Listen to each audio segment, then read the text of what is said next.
सलाम। आज के इस तफसीली जायजे में हम एक बहुत ही गहरे और खूबसूरत इस्तिआरा पर बात करने वाले हैं। एक ऐसा इस्तिआरा जो एक आम से तेल के चिराग की तबई साख्त को, जी हाँ, बिल्कुल उसी तरह जैसे चिराग काम करता है, पैगंबर इस्लाम हज़रत मोहम्मद सल्लल्लाहु अलैहि वसल्लम की रूहानी हकीकत और ज़िंदगी के साथ जोड़ता है। तो चलें देखते हैं कि ये दिलचस्प मुवाजना कैसे काम करता है और कैसे जिस्मानी मशक्क़त का सीधा ताल्लुक़ रूहानी रोशनी से है। आज की इस गुफ्तगू का खाका कुछ इस तरह से है। सबसे पहले हम रोशन चिराग की तारीफ देखेंगे, फिर बात होगी बर्तन और ईंधन पर, इसके बाद जली हुई बत्ती का जिक्र आएगा, चौथे नंबर पर चिराग का मरकज और हरारत, और आखिर में बात होगी अंधेरों का मुकाबला करने पर। तो चलिए आगे बढ़ते हैं। शुरुआत करते हैं अपने पहले हिस्से से, यानी रोशन चिराग की तारीफ और उसका बुनियादी मतन। हमारा आज का ये सारा जायज़ा सूरत अल-आज़ाब की एक ख़ास आयत पर खड़ा है। इस आयत में पैगंबर सल्लल्लाहु अलैहि वसल्लम को सिराजन मुनीरा, यानी एक रोशन चिराग कहा गया है। और सच पूछें तो यही वो मरकज़ी नुक्ता है जिसके गिर्द हमारी आज की सारी गुफ्तगू घूमेगी। अब ज़रा लफ्ज़ सिराज मुनीर पर गौर कीजिए। मुनीर होने का मतलब ये नहीं है कि चिराग बस तन्हाई में जल रहा है, बिल्कुल नहीं। उसकी असल खासियत ये है कि ये अपने इर्द गिर्द की दुनिया को वाज़े करता है। ये अंधेरे में रास्ता दिखाता है ताकि इंसाफ को जुल्म से और सच्चाई को झूठ से अलग किया जा सके। यानी ये एक बहुत ही मुतहर्रिक और फ़ाल किरदार है, सिर्फ कोई जामिद रोशनी नहीं। आते हैं दूसरे हिस्से की तरफ, बर्तन और ईंधन, यानी इस चिराग की तैबी बुनियाद। यहाँ पर हमें एक बहुत ही शानदार मवाजना देखने को मिलता है। ज़रा सोचिए, जिस तरह मिट्टी का एक नाजुक सा बर्तन आग की इंतहाई तपिश को बगैर टूटे अपने अंदर संभाल लेता है, ठीक इसी तरह एक इंसानी वजूद को इस कदर मजबूत बनाया गया ताकि वो वही के बेपना बोझ, जिसे कौलन सकीला यानी भारी कलाम कहा गया है, उसे बर्दाश्त कर सके। एक ऐसा दिल जो आम इंसानों की तरह दुख महसूस करता था, जो बाजारों में चलता फिरता था, उसे खुदाई तजल्लियात की इस बेपना आग को बिखरे बगैर संभालना था। है ना हैरत अंगेज बात। और अब जरा ईंधन और बचपन की पाकीज़गी के इस कमाल मुवाज़ने को देखिए। हम सब जानते हैं कि एक साफ और खालिस तेल बगैर किसी धुएं के जलता है।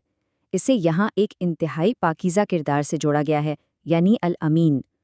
तो जब वही की रोशनी इस पाकीज़ा किरदार से टकराई तो ज़ाती मफाद, जिद या अना का कोई धुआं नहीं उठा, बल्कि सिर्फ और सिर्फ सच्चाई की एक मुकम्मल, शफाफ और साफ रोशनी दुनिया के सामने आई।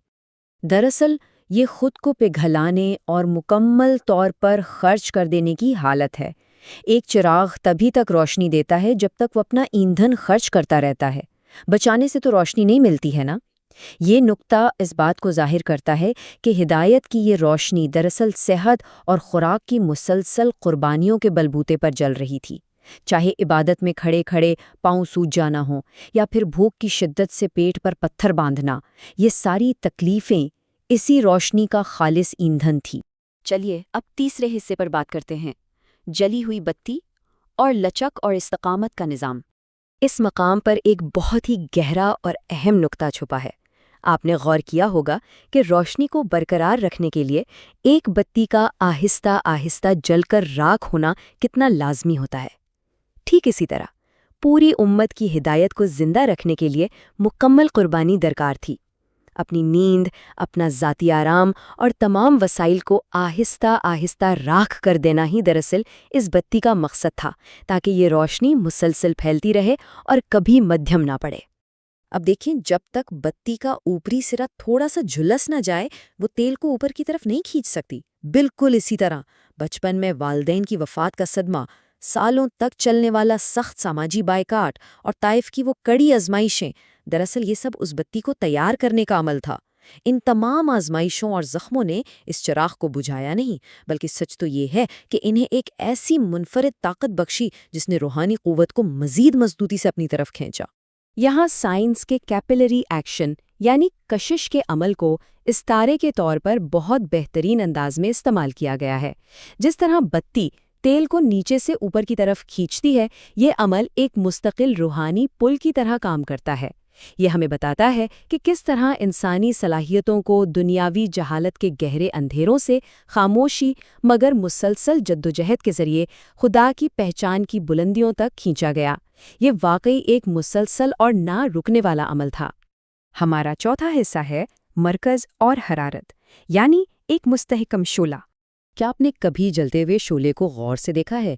ہوا کے تیز جھونکوں سے اس کے کنارے چاہے کتنے ہی کیوں نہ پھڑپھڑائیں، اس کا نیلا مرکز ہمیشہ اپنی جگہ پر ساکت اور مطمئن رہتا ہے۔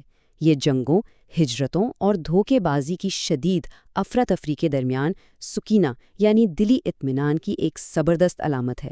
یہ اندرونی اطمینان اور سکون ہر وقت ذکر سے جڑا ہوا تھا، جس نے اس بے ہنگم اور ہنگامہ خیز دنیا میں ہر ایک کے لیے ایک مضبوط، ساکت اور پرسکون مرکز فراہم کیا۔ تو یہاں سمجھنے والی سب سے اہم بات یہ ہے کہ روشنی نظر آنے سے کہیں پہلے ایک چراغ کی حرارت اور گرمی محسوس کی جاتی ہے، بالکل اسی طرح۔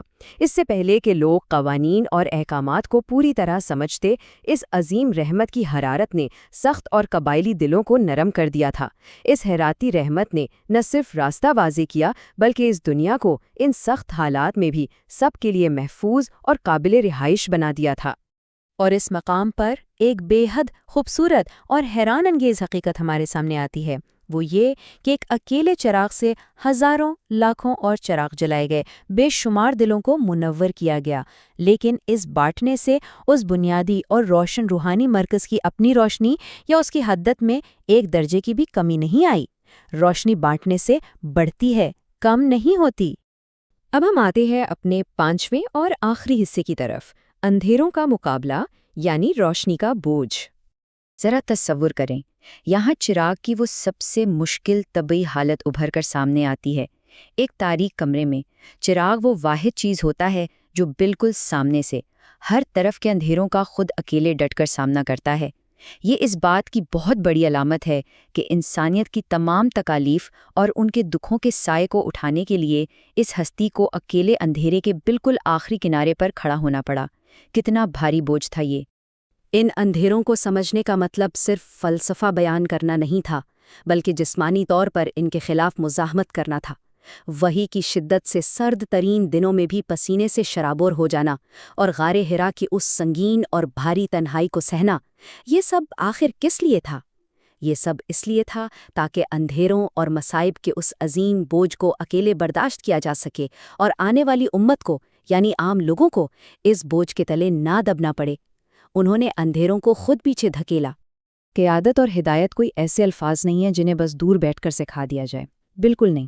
یہ تو خود اس روشنی کا ایندھن بننے، برتن بننے اور قربانی بننے کا عملی نام ہے۔ اور یہ ساری بحث آخر میں ہمارے لیے ایک بہت ہی گہرا اور سوچنے پر مجبور کر دینے والا سوال چھوڑ جاتی ہے۔ اگر سچی ہدایت کے لیے خود کو جلانا شرط ہے، تو پھر اپنے ارد گرد کے لوگوں کا راستہ روشن کرنے کے لیے ہمیں خوشی سے اپنی کس چیز کو قربان کرنا ہوگا؟ سوچیے گا ضرور۔